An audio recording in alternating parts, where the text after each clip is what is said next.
Ngozi lived in a small village on the coast of Nigeria, where the Atlantic Ocean kissed the shore with a gentle, rhythmic embrace. The villagers depended on the sea for their livelihood, and each dawn saw fishermen casting their nets into the azure waters, hoping for a bountiful catch. Ngozi was different. While she respected the sea, her heart longed for the stories hidden beneath its waves. One evening, as the sun dipped below the horizon, casting the sky in hues of orange and pink, Ngozi sat by the shore, weaving intricate patterns from palm fronds. The lull of the waves was hypnotic, and soon she found herself dozing off. When she awoke, the moon had risen high, and a strange, melodic song floated through the air. Curiosity piqued, Ngozi followed the sound to a secluded cove. There, in the silvery moonlight, she saw her. A mermaid, her scales shimmering like 1,000 stars, sang softly as she combed her long, dark hair. Her eyes, deep and knowing, met Ngozi's, and the song ceased.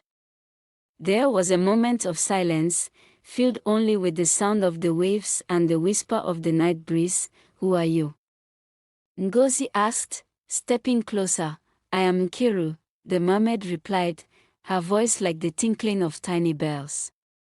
"I have watched you, Ngozi. You are different from the others. You seek more than what is on the surface." Ngozi's heart raced. She had always felt a connection to the ocean, a calling she couldn't quite explain. "What do you mean?" she asked, her voice trembling with a mix of fear and excitement. Nkiru smiled. "There is a world beneath these waters, full of wonders and secrets.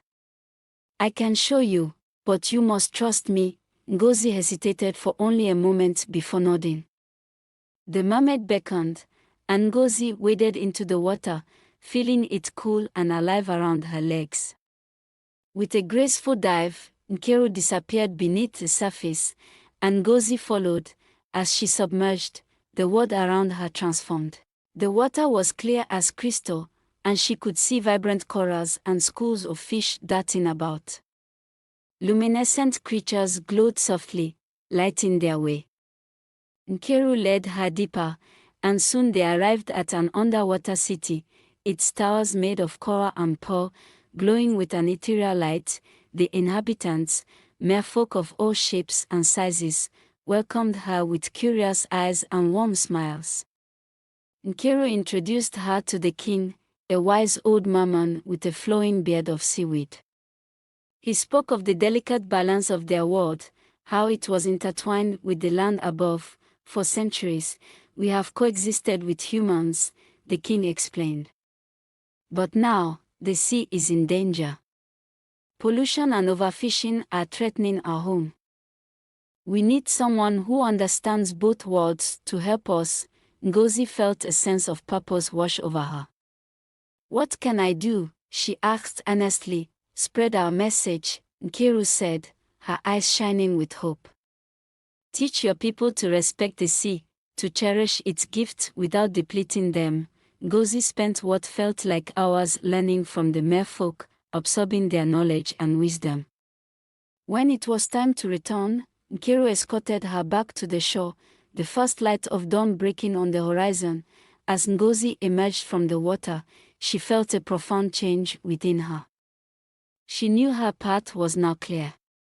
She would become the voice of the ocean, advocating for sustainable practices and fostering a deeper respect for the sea among her people. From that day forward, Ngozi dedicated her life to protecting the ocean. She told her story to anyone who would listen, and slowly, the village began to change. The fishermen adopted more sustainable methods, and the shores were kept clean.